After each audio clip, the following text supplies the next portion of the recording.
Nurses and nurse practitioners are the backbone of our healthcare system. And that's why Premier Ford was so pleased to be in North Bay for the opening of this new nurse practitioner-led clinic. In northeastern Ontario alone, we're investing more than $14 million in hospitals and healthcare centers.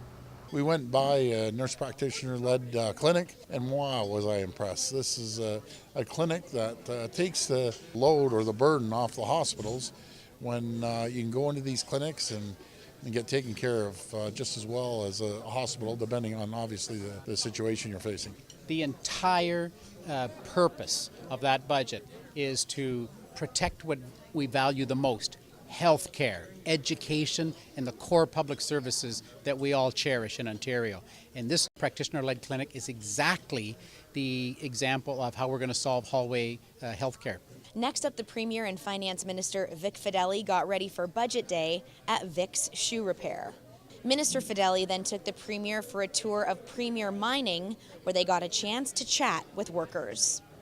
We're cutting red tape and regulations, and we're sending a message to the world that Ontario is open for business. The busy day continued with a tour of Sienna Films.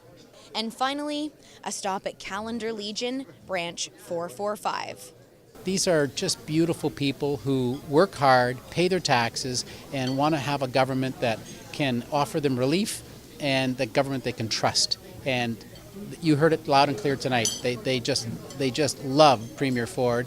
They trust him. They know that he's making Ontario more affordable for the families in Calendar. Again, North Bay is an incredible place to live, work, and play.